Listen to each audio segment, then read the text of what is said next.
നമസ്കാരം. ബംഗാളിൽ ഹിന്ദുഹത്യ ലക്ഷ്യമിട്ടെത്തിയ 5000 ഭീകരർ അപ്രത്യക്ഷമായി. ഭാരതത്തിന്റെ കിഴക്കൻ അതിർത്തികളെയും ബംഗാളിലെ ജനങ്ങളെയും പൂർണ്ണമായും ഇസ്ലാമികവൽക്കരിക്കാൻ മുൻ സർക്കാർ നൽകിയ എല്ലാ ആനുകൂല്യങ്ങളും തണലും സുവേന്ദു അധികാരി അധികാരമേറ്റ ഒന്നാം ദിവസം മുതൽ തന്നെ വെട്ടിമാറ്റി തുടങ്ങി. ഇതോടെ ബംഗാളിലെ ഹൈന്ദവ ജനസംഖ്യയെ മറികടന്ന് സംസ്ഥാനം പൂർണ്ണമായും കൈക്കലാക്കാൻ തക്കം പാർത്തിരുന്ന കോടിക്കണക്കിന് ബംഗ്ലാദേശി നുഴഞ്ഞുകയറ്റക്കാരും ജിഹാദി ശക്തികളും പുതിയ BJP സർക്കാരിന്റെ ഉഗ്രപ്രതാപത്തിന് മുന്നിൽ പിടിച്ചു നിൽക്കാനാകാതെ ജീവനും കൊണ്ട് നെട്ടോട്ടമോടുകയാണ്. എന്നാൽ ഈ വലിയ ശുദ്ധീകരണ പ്രക്രിയകൾക്കിടയിൽ രാജ്യത്തിന്റെ ആഭ്യന്തര സുരക്ഷയെയും സനാതനധർമ്മത്തിന്റെ നിലനിൽപ്പിനെയും മുൻനിർത്തി അതീവ ഗുരുതരമായ ചില വിവരങ്ങളാണ് അതിർത്തികളിൽ നിന്നും പുറത്തു വരുന്നത്. മമതാ ബാനർജി വീണ്ടും അധികാരത്തിൽ വരുന്ന പക്ഷം ബംഗാളിലെ ഹിന്ദുക്കളെ വംശഹത്യ നടത്തുന്നതിനായി ബംഗ്ലാദേശിലെ തീവ്രവാദ ക്യാമ്പുകളിൽ നിന്നും ആയുധ പരിശീലനം നൽകി അതിർത്തി കടത്തിവിട്ട 5000 ജിഹാദി ഭീകരരെ ഇപ്പോൾ എവിടെയും കാണാനില്ല എന്ന റിപ്പോർട്ടുകളാണ് പുറത്തു വരുന്നത്. സംസ്ഥാനത്ത് ഭരണം മാറുകയും സുവേന്ദു അധികാരിയുടെ നേതൃത്വത്തിലുള്ള ശക്തമായ BJP സർക്കാർ ആഭ്യന്തര സുരക്ഷ പൂർണ്ണമായും കൈക്കലാക്കുകയും ചെയ്തതോടെയാണ് ഈ 5000 സായുധ ഭീകരർ ഒന്നടങ്കം അപ്രത്യക്ഷരായിരിക്കുന്നത്. മുൻ ഭരണകാലങ്ങളിൽ രാജ്യവിരുദ്ധ ശക്തികൾക്ക് എവിടെയെങ്കിലും ഒളിച്ചിരിക്കാൻ ആവശ്യത്തിന് തണൽ ലഭിച്ചിരുന്നു. എന്നാൽ ഇത്തവണ BJP സർക്കാർ അധികാരത്തിലേറിയതോടെ ഈ ഭീകരർക്ക് ഒളിച്ചിരിക്കാൻ പോലും ഒരു ഇഞ്ച് മണ്ണ് ബംഗാളിൽ അവശേഷിച്ചിട്ടില്ല. മുഖ്യമന്ത്രി സുവേന്ദു അധികാരിയുടെയും കേന്ദ്ര ആഭ്യന്തര മന്ത്രാലയത്തിന്റെയും നേരിട്ടുള്ള കർശന നിർദ്ദേശപ്രകാരം അതിർത്തി മേഖലകളിൽ വൻതോതിലുള്ള അതീവ രഹസ്യ ഓപ്പറേഷനുകളാണ് അരങ്ങേറിയത്.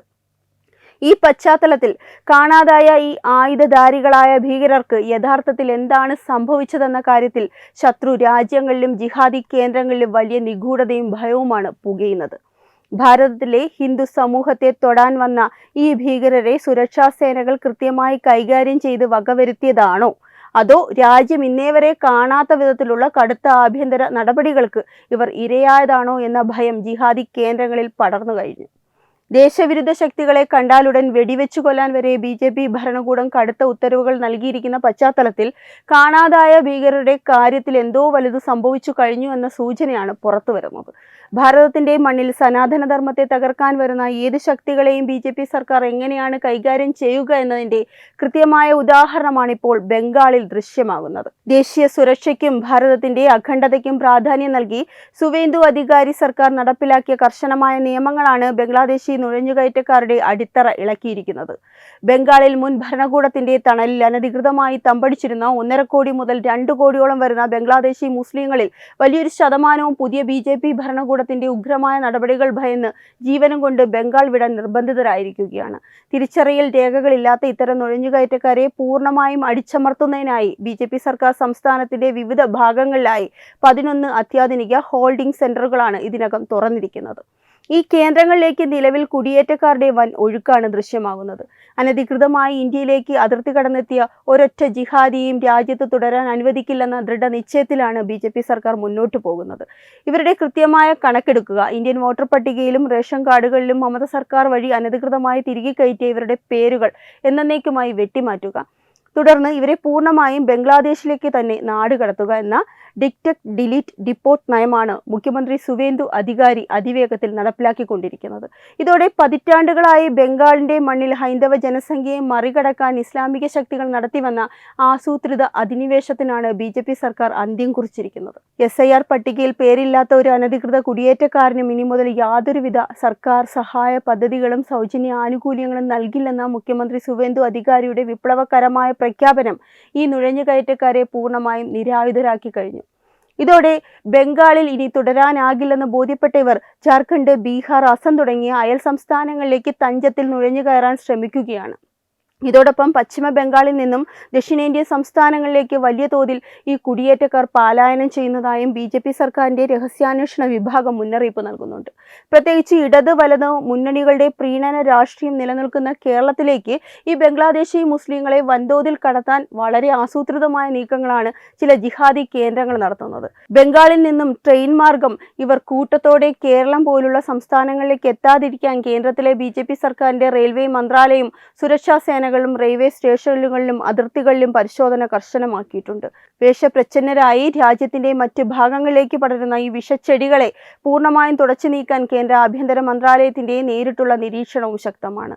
മമതാ ബാനർജിയുടെ ഭരണകാലത്ത് പശ്ചിമ ബംഗാളിൽ നടന്നിരുന്ന കടുത്ത ഹിന്ദു വിരുദ്ധ വോട്ട് ബാങ്ക് രാഷ്ട്രീയത്തിന്റെ ഭീകരമായ മുഖമാണ് BJP സർക്കാർ നടത്തിയ പുതിയ പരിശോധനകളിലൂടെ പുറത്തുവരുന്നത്. മമത സർക്കാരിന്റെ കാലത്ത് സ്ത്രീകൾക്കായി നടപ്പിലാക്കിയ ഒരു പ്രമുഖ ധനസഹായ പദ്ധതിയിൽ ഏകദേശം 30 ലക്ഷത്തോളം പേരെയാണ് അംഗങ്ങളാക്കിയിരുന്നത്. എന്നാൽ സംസ്ഥാനത്ത് BJP സർക്കാർ അധികാരത്തിൽ വന്നതിനു ശേഷം ഈ പദ്ധതിയുടെ ഗുണഭോക്താക്കളെ കുറിച്ച് സമഗ്രമായ അന്വേഷണം നടത്തിയപ്പോഴാണ് ഞെട്ടിക്കുന്ന വിവരങ്ങൾ വെളിപ്പെട്ടത്. ഈ പദ്ധതി വഴി ആനുകൂല്യം പറ്റിയിരുന്നവരിൽ 2 ഭാഗവും ഏകദേശം 20 ലക്ഷത്തോളം പേർ വ്യാജരേഖകൾ ഉണ്ടാക്കി തമ്പടിച്ചിരുന്ന ബംഗ്ലാദേശി സ്ത്രീകളായിരുന്നു. പശ്ചിമ ബംഗാളിലെ ഹിന്ദുക്കളുടെ നികുതി പണം ഉപയോഗിച്ച് അതിർത്തി കടന്നു വന്ന ഇസ്ലാമിക നുഴഞ്ഞുകയറ്റക്കാരെ മമതയും തൃണമൂൽ കോൺഗ്രസും പോറ്റി വളർത്തുകയായിരുന്നു. തൃണമൂൽ കോൺഗ്രസിന് വോട്ട് ചെയ്യുക എന്ന ഒറ്റ നിബന്ധനയിലാണ് ഈ ബംഗ്ലാദേശി കുടുംബങ്ങൾക്ക് വോട്ടവകാശവും റേഷൻ കാർഡും പ്രതിമാസ ധനസഹായവും മമത സർക്കാർ രഹസ്യമായി ഉറപ്പാക്കിയിരുന്നത്. ഭാരതീയരുടെ അവകാശങ്ങൾ കവർന്നെടുത്ത് ജിഹാദി വോട്ട് ബാങ്ക് വളർത്താൻ ശ്രമിച്ച മമതയുടെ ഈ വലിയ രാജ്യദ്രോഹത്തിനാണ് BJP സർക്കാർ ശാശ്വതമായ അന്ത്യം കുറിച്ചിരിക്കുന്നത്. ബംഗാളിൽ ഭരണമാറ്റം ഉണ്ടായതിന് പിന്നാലെ മമതാ ബാനർജിയുടെ തൃണമൂൽ കോൺഗ്രസ് പൂർണ്ണമായ തകർച്ചയിലേക്കും പിളർപ്പിലേക്കും നീങ്ങുകയാണെന്ന ഞെട്ടിക്കുന്ന വെളിപ്പെടുത്തലുകളാണ് ഇപ്പോൾ പുറത്തുവരുന്നത്. പ്രമുഖ നേതാവ് ഋതഭദ്ര ബാനർജി നടത്തിയ പ്രസ്താവനയിലാണ് ബംഗാൾ രാഷ്ട്രീയത്തിൽ പുതിയ ഭൂകമ്പം സൃഷ്ടിച്ചിരിക്കുന്നത്. 59 MLA-മാരുടെ പിന്തുണ അവകാശപ്പെട്ട് ഋതഭദ്ര ബാനർജി നിയമസഭയിൽ എത്തിയിരിക്കുകയാണ്.